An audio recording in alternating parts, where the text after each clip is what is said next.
یہ central Asian region ہے۔ اس میں قزاقستان، ازبکستان، ترکمانستان، کرغزستان اور تاجکستان جیسے ممالک شامل ہیں۔ تیل اور گیس کے ذخائر سے مالا مال اس ریجن کے ساتھ ہی ایک سمندر کیسپین سی بھی ہے۔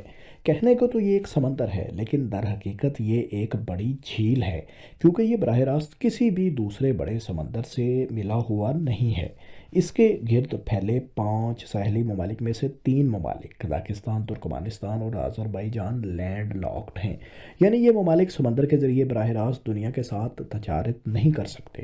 انہیں ٹریڈ کے لیے لازماً پہلے لینڈ روٹس کا سہارا لینا پڑتا ہے اور پھر کہیں جا کر ان ممالک کو روس، ترکی، جارجیا یا ایران کی پورٹس دستیاب ہوتی ہیں۔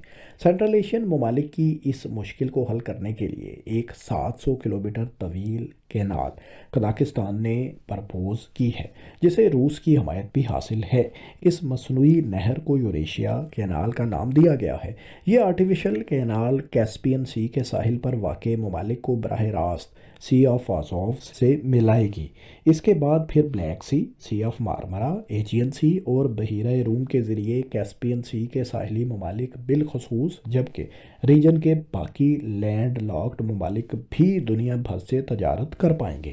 اس خطے میں اس وقت وولگا ڈان کینال موجود ہے، جو ایک ٹرانزٹ روٹ ہے، لیکن اس میں زیادہ لاکس، طویل فاصلے اور محدود گنجائش کے باعث بڑی تجارتی سرگرمیاں ممکن نہیں۔ اسی وجہ سے مجوزہ یوریشیا کینال کو ایک نسبتاً زیادہ تیز، سستا اور مؤثر تجارتی راستہ قرار دیا جا رہا ہے۔